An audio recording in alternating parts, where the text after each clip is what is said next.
Hello, નમસ્કાર મિત્રો. શું તમને ખબર છે વૈધાનિક ઓડિટર કોને કહેવાય? વૈધાનિક ઓડિટરની લાયકાત શું હોય છે અને વૈધાનિક ઓડિટરની નિમણૂક કરવા માટેની જોગવાઈઓ કઈ કઈ છે? નથી ખબર? તો ચાલો આજના લેક્ચરમાં આપણે એ જોઈશું. સૌપ્રથમ તો સ્વાગત છે મારી યુટ્યુબ ચેનલમાં. વિડીયો જો ગમે તો લાઈક કરજો, શેર કરજો અને મારી ચેનલને સબસ્ક્રાઈબ કરવાનું ભૂલતા નહીં. વિડીયો છેલ્લે સુધી જોજો, બહુ જ ઇન્ફોર્મેટિવ છે. ચાલો શરૂ કરીએ. વૈધાનિક ઓડિટર. વૈધાનિક ઓડિટર એટલે એવો ઓડિટર જેની નિમણૂક કોઈ કાયદા હેઠળ ફરજિયાત કરવામાં આવી હોય.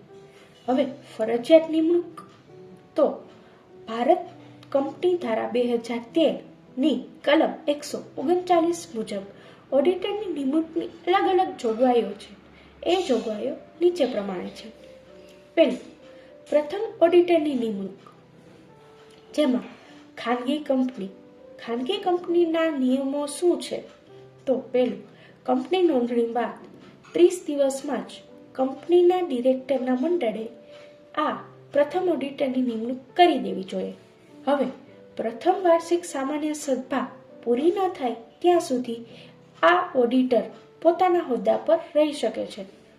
ત્રીજું, જો ડિરેક્ટર મંડળ પ્રથમ ઓડિટરની નિમણૂક કરવામાં જો અસફળ રહે તો કંપની નોંધણી થયાના 90 દિવસની અંદર અસાધારણ સભા બોલાવી અને પ્રથમ ઓડિટરની નિમણૂક કરી શકે છે.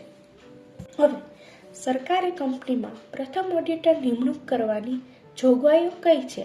તો પહેલું, કંપની નોંધણી થયાના 60 દિવસમાં જ કેગ દ્વારા પ્રથમ ઓડિટરની નિમણૂક કરવાની સત્તા છે. બીજું, જો કેગ અસફળ રહે તો ડિરેક્ટરોને પછીના 30 દિવસમાં પ્રથમ ઓડિટરની નિમણૂક કરવાની હોય છે. ત્રીજું, જો ડિરેક્ટરો પણ અસફળ રહે તો કંપનીએ 60 દિવસમાં બોલાવેલ અસાધારણ સભામાં પ્રથમ ઓડિટરની નિમણૂક કરવાની હોય છે. બીજું, પુનઃ ઓડિટરની નિમણૂક. પુનઃ ઓડિટરની નિમણૂકમાં ખાનગી કંપનીમાં શું જોગવાઈઓ છે?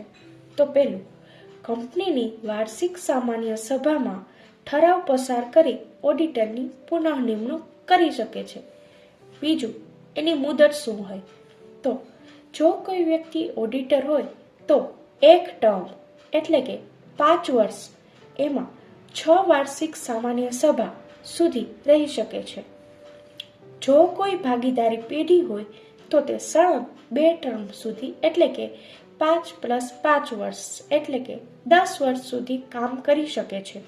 ત્રીજું, ઓડિટરને તેની નિમણૂકની જાણ 15 દિવસમાં તેમજ રજિસ્ટ્રાર ઓફ કંપનીને પણ પત્ર દ્વારા કરવામાં આવે છે. હવે કંપની ધારો 2013 અંતર્ગત કલમ 139(2) મુજબ ઓડિટરની પુનઃ નિમણૂક ક્યારે ન થઈ શકે? તો નીચેની કંપનીઓમાં ઓડિટરની ટર્મ પૂરી થયા પછી તરત નિમણૂક થઈ શકતી નથી. હવે એ કઈ કંપનીઓ? તો પહેલું, બધી જ નોંધાયેલ કંપનીઓ હોય. બીજું, બધી જ જાહેર કંપનીઓ જેની ભરપાઈ શેર મૂડી ₹10 કરોડ કે તેથી વધુ હોય. ત્રીજું, બધી જ ખાનગી કંપનીઓ જેની ભરપાઈ શેર મૂડી ₹50 કરોડ કે તેથી વધુ હોય. ચોથું, બધી જ કંપનીઓ જેમણે બેંક કે નાણાકીય સંસ્થાઓ પાસેથી ₹50 કરોડથી વધુનું દેવું લીધું હોય.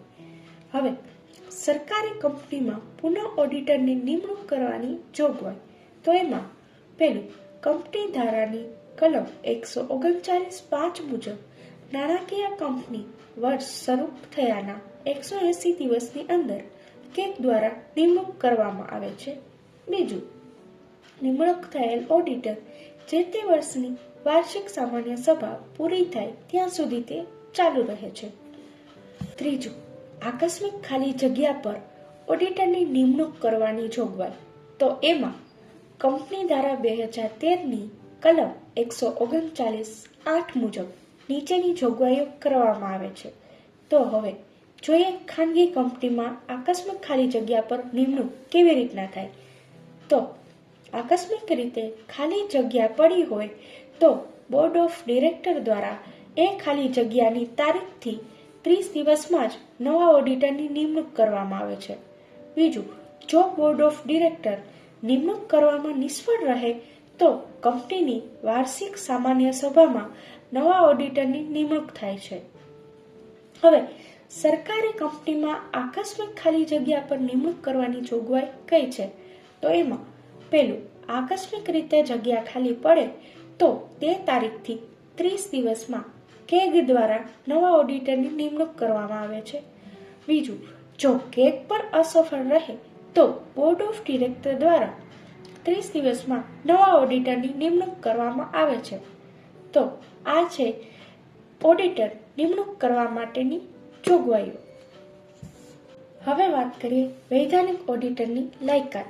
તો કંપની ધારા 2013 અંતર્ગત કલમ 141 મુજબ ઓડિટર માટેની લાયકાત નીચે પ્રમાણે છે. પહેલું, ચાર્ટર્ડ એકાઉન્ટન્ટ એટલે કે CA. ચાર્ટર્ડ એકાઉન્ટન્ટ એક્ટ 1949 મુજબ તે ICAI નો સભ્ય હોવો જોઈએ. બીજું, COP એટલે સર્ટિફિકેટ ઓફ પ્રેક્ટિસ. તે માત્ર CA ની ડિગ્રી નહીં પરંતુ તેની પાસે પ્રેક્ટિસ કરવાનું પ્રમાણપત્ર પણ હોવું જોઈએ. હવે આ કયું પ્રમાણપત્ર? તો restricted auditors certificate part B state rule 1956 હેઠળ જરૂરી પ્રમાણપત્ર ધરાવતો હોવો જોઈએ. આવા પ્રમાણપત્ર રદ કરવાની કે ઇસ્યુ કરવાની સત્તા માત્ર કેન્દ્ર સરકાર પાસે છે. તે માટે નિયમો ઘડ્યા છે કેમાં ઓડિટર્સ રૂલ 1956 માં. ત્રીજું, ભાગીદારી પેઢી એટલે કે ફર્મ. જો કોઈ પેઢી હોય તો તેના બહુમતી ભાગીદારો ભારતમાં પ્રેક્ટિસ કરતા ચાર્ટર્ડ એકાઉન્ટન્ટ હોવા જોઈએ. પેઢીના નામે પણ ઓડિટ થઈ શકે છે. મિત્રો, આજે આપણે વાત કરી વૈધાનિક ઓડિટર એટલે શું, એની નિમણૂક કરવા માટેની અલગ અલગ જોગવાઈ અને વૈધાનિક ઓડિટરની લાયકાત. વિડીયો ગમ્યો હોય તો વિડીયોને લાઈક કરજો, શેર કરજો અને મારી ચેનલને સબસ્ક્રાઇબ કરવાનો ભૂલતા નહીં. તો ચાલો મળીએ નેક્સ્ટ લેક્ચરમાં. ત્યાં સુધી જય શ્રી કૃષ્ણ.